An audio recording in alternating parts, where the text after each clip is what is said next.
Magandang araw sa ating lahat. Narito po muli ang inyong lingkod. Halina't samahan niyo po ako at pasyalan natin ang fiesta na ginanap sa SMX MOA. Pero bago po yun, shoutout nga po pala sa ating mga viewers, sa mga nagla-like at share ng ating mga videos at lalong-lalo na sa ating mga subscribers. Maraming salamat po. At simulan na nga po natin. Yung location nga po pala kung saan ginanap itong fiesta ay dito lang sa SMX MOA. So, sa mga hindi pa po nakakapunta or sa mga nagbabalak pumunta sa ganitong ganap, syempre, panoorin niyo po yung video na to. Bale, ililibot ko lang po kayo para i-share ko sa inyo kung sino-sino po yung mga nakita namin dito na mga kilalang breeder at kung ano-ano po yung mga manok na meron sila. Tuloy lang po kayo sa panonood para makita niyo po kung ano-ano yung iba't ibang bloodline ng mga manok na meron po sila. Ayan nga po, may presyo din po yan. Kung nakikita naman po natin lahat. Yan na po yung price, ayan yung manok. Tapos ito, 15K. Tapos check naman po natin yung ibang manok dito. Ayan, also 20K. So, kay Sir Rafi Yulo po yan. At yan, Rapapap Game Farm. So, maglalakad-lakad lang tayo ng konti. At yun, makikita na natin yung mga alaga ni Madam Osang. Yan po ang kanyang full name. Tapos, may nakalagay Gold Quest Champions Game Farm. Ngayon, so, yan yung nagpapapicture. Pero, anyway, ayan po yung mga signature line. Banderahan po yung mga alaga ni Madam Osang. Ayan. At, pati po yan kay Madam Osang pa rin.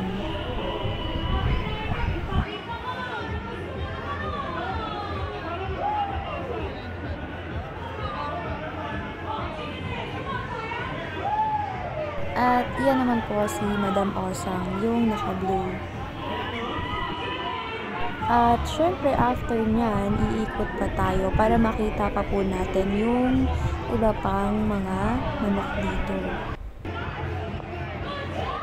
So ayan, dito naman po tayo kay Sir Raymond Burgos, PBRB, Game Farm. So, ito po yung mga alagang manok ni Sir Raymond. Bale, yan, papakita ko po muna sa inyo. Ikot lang tayo para makita natin yung iba pa po ng mga alaga. Ayan. Dito naman tayo sa kabila. Tapos, yan, may mga inahin din po dito.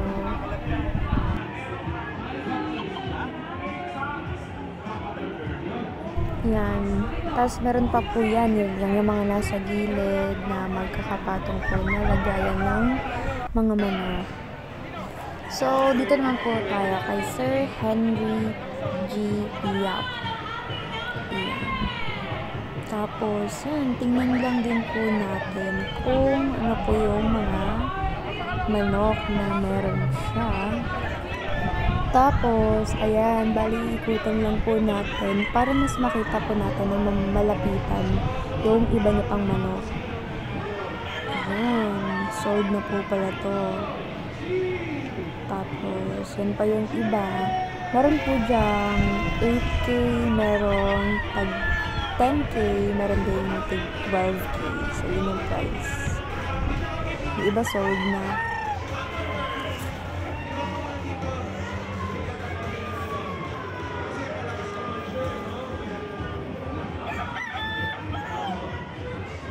At yun na nga, so mag-ikot-ikot na po muna tayo ulit.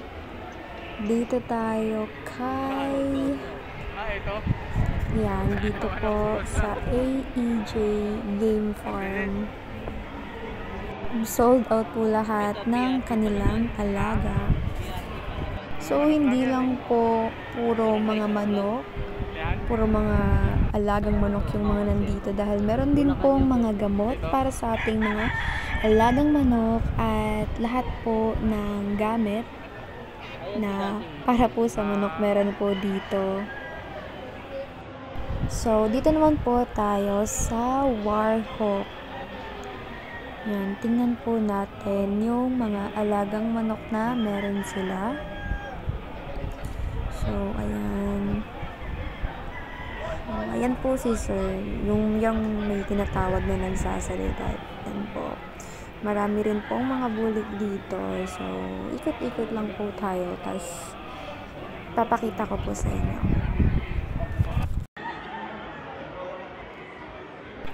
So, ito pa po yung ibang mga manok na meron sila rito. So, ayan, meron dito.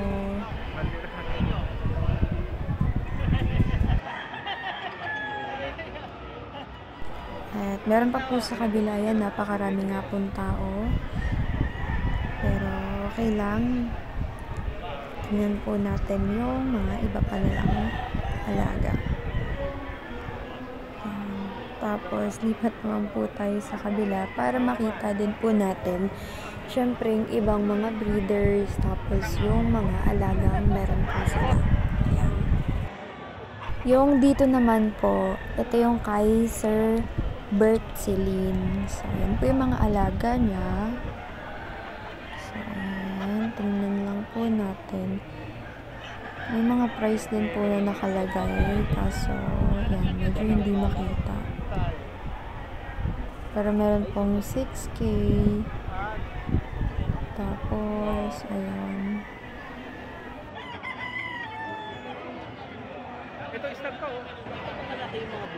So, ito naman po yung sa katabi po. Meron mga gamit para sa mga manok. At, ayan, meron din pong dito sa kabila. Ito naman po sa Breeders Art Lopez. Yan po yung kanilang mga alaga.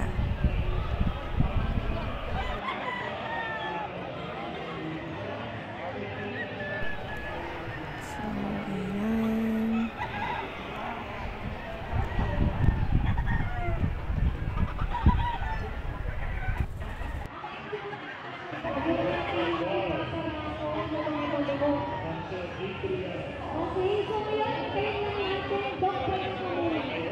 So, ayan, maglalakad-lakad na lang po muna tayo at tuloy lang po kayo sa panonood.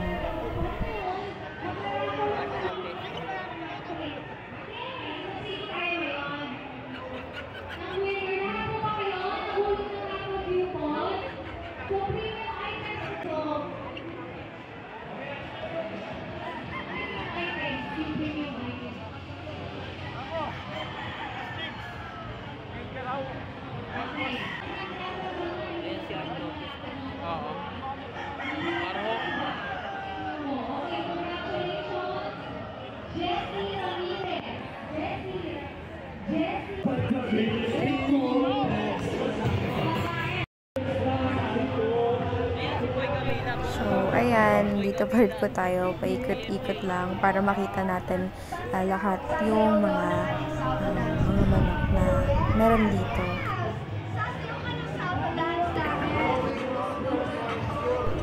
So, yung nasa stage naman po, kilala po siya, si Sir B-Boy Enriquez. Ayan, siya po yung nakaupo. So, ayan, yun po si Sir. So, proceed po ulit tayo. Ikot lang tayo ulit. At tignan po natin yung mga alaga nila dito sa Honey 888 Game Farm. So, ayan po yung mga alaga ng manok. Tapos dito, yan. Kanila pa rin po pala yan. Ang sisir, ang dami.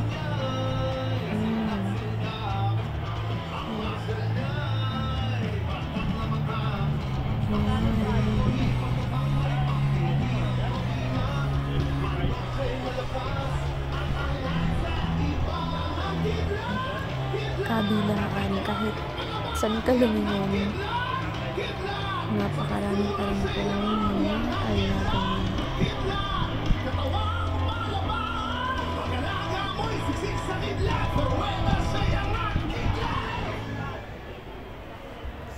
ikot po ulit tayo dito sa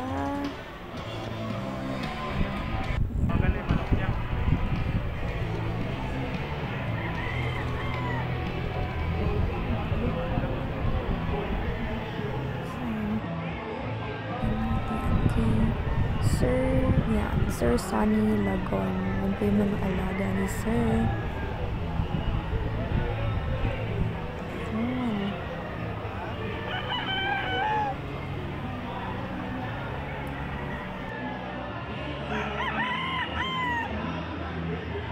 Tapos, lakad lang po tayo ng konti. Makikita na po natin yung El Nido Game Farm.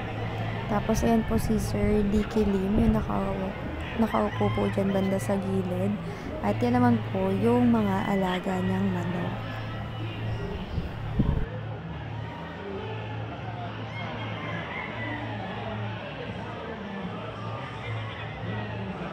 So, ayan po lahat ng alaga ni Sir Dicky Lim.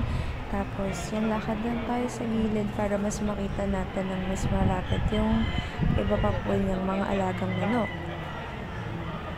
Ayan. So, dito naman po tayo sa kabila. Tingnan natin. Yan po, nene, and yan po yung mga alaga nila. Napakarami din. So, ito po yung first day ng fiesta dito sa SMX MOA. Tapos, ito po yung part 1 ng video. Meron pa po kami na-upload na part 2. So, yun lang po. In case na may question, free po ang aming comment section. At hanggang dito na lamang po muna sa ngayon. Maraming salamat po sa panonood. Maraming salamat sa ating mga viewers, sa mga nagla-like at share ng ating mga videos, at lalong-lalo na sa ating mga subscribers. Shoutout po sa inyong lahat. Maraming salamat at God bless!